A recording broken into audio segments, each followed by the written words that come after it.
let's discuss some extremely helpful beginner and late game tips for Schedule 1. You can grab multiple items at once on the mixing station rather than grabbing one ingredient at a time, which not only saves time, but your sanity, as missing the bowl can be super annoying. Be sure not to knock anything off the table though, or you will have to restart the batch from the beginning. There are so many different strains and mixes you can make in-game, but there is actually a helpful site that you can use to make this process much easier rather than testing things out on your own and wasting product. The site is called Schedule 1 Calculator, and it lets you choose the type of product and several different substances you would like to use to calculate its worth. The site also shares some of the best mixes to make huge profits if you aren't sure where to begin. It's also worth noting that the names of the strains in-game are randomly generated, so don't focus too much on the name. Just be sure to use the right ingredients in the right order, and the product should have the same per gram value. I'm going to link that site in the description below as well, so it's easy to find. When you purchase products from suppliers before you can ship them to your door and must use drop boxes instead, paying them back seems to trip people up. Rather than trying to get the exact amount that you owe into the drop box, you can simply add as much cash as you want, and then they will take what is owed and leave the change. Another quick tip is leaving more than is needed to pay them back to prepay for your next order, as cash in drop boxes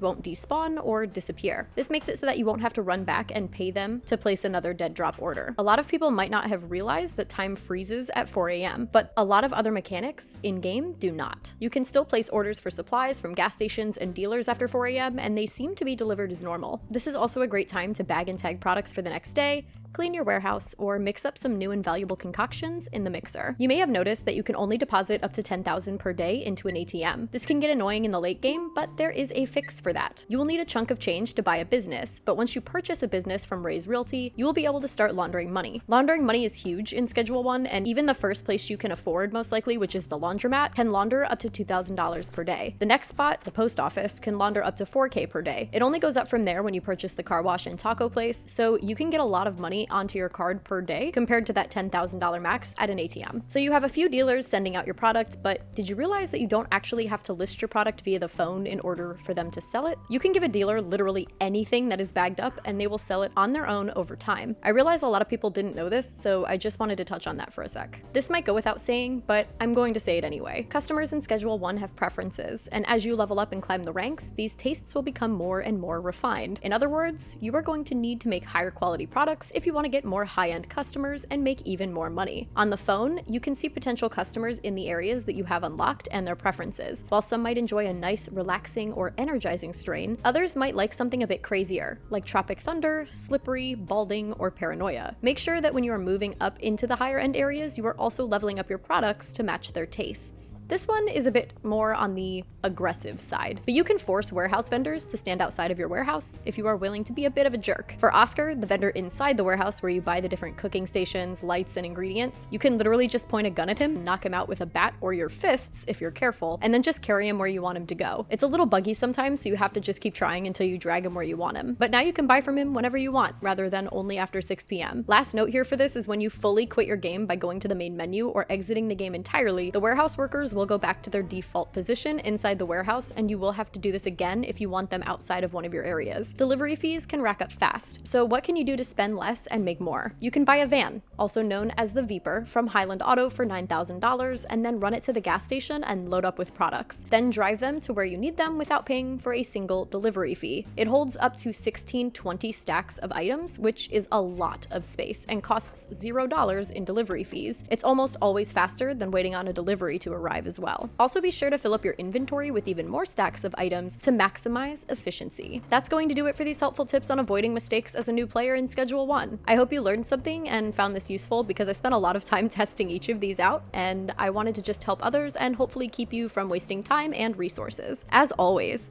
if you like the video, then like the video. And if you like my content in general, then please subscribe to my channel because it means the absolute world to me. And I will see you in the next one. Bye!